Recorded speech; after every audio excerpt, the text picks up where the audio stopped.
Hello, Ari, and a big congrats on The Mole, the new season of The Mole. It's still as Thank intriguing you. and exciting as ever. It's so great to be here, and I have to tell you, hosting The Mole has been a lifelong dream for me. It is the only show I ever applied to be a contestant on. 20 years ago, when Anderson Cooper was the host, I sent in an audition tape. I did not even get so much as a callback, but to now be the host is a crazy fantasy dream come true. I heard that you auditioned for The Mole. I mean, now it has come full circle. Yeah, yeah. And there were so many things that I thought would be one way and turned out to be a different way. Like, I assumed when I got on set that it would be really easy to figure out who the mole was. They didn't tell me as the host, but actually I was guessing up until the very last minute, and I was on several different occasions sure I knew who it was and turned out to be completely wrong. Oh, by the way, when I heard your name that you're going to be in The Mole, I'm like, wow, from NPR. I love you from NPR, Thank Mr. you. Ari. You know, my You're whole welcome. career, people have said, oh, I had no idea that that was what you looked like. I listened to you on the radio, but I always pictured you as something different.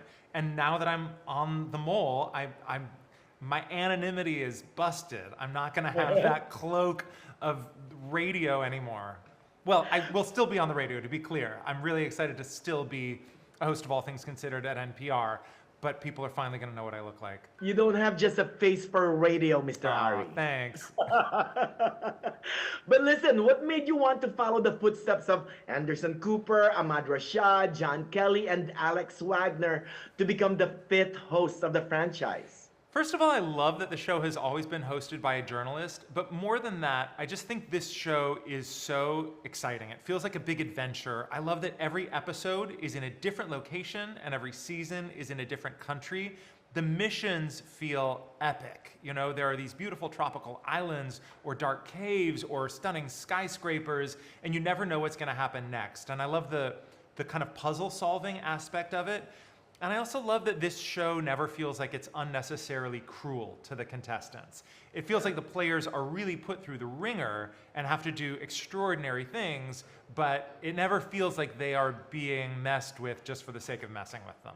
So, after hosting the series, do you still love the show? Oh, even more. Now that I get to be inside of it and sort of be there while it's unfolding in real time, yes. If there is another season, I will be so excited to see where it takes us next. Now, paint a picture for our viewers for this season. What can they expect? Who are the contestants? Or give us a little flavor. Yeah, so 12 contestants arrive in Malaysia, and the first episode opens in this field. And I have to tell you, when I saw what the first mission was, I immediately emailed the producers and I said, this is so brilliant and diabolical. It's the perfect way to launch this season. And anyone who watches this is just gonna have to watch the rest of the 10 episodes. So I'm not gonna give away what the mission is, but there will be a big gasp moment. And then I really love the 12 players this season because they're all very different from one another. They don't fit what you would think of necessarily as kind of the quintessential typical reality TV contestant. They're a very diverse group, but they're all there for a reason. Some are great problem solvers, some are great at physical missions, some are very analytical, some are great liars. And so you get to see over time how the 12 of them kind of work together or work in their own self-interest to try to be the last one standing and figure out who the mole is. So, for future contestants, Mr. Ari, do you recommend them to be as brilliant and diabolical as the show? I think the best advice I can give a future contestant is that in this show, you never know what's gonna happen next. You don't know where you're gonna go or what's gonna be thrown at you. So the best skill that you can bring is your equanimity, your cool, your adaptability. If you don't meditate, maybe start before you arrive on set because you're gonna be thrown for a loop, and the key to success is being able to bounce back from that. Oh, I cannot wait for the viewers to see The Mole returning on Netflix for season 2 on June 28th.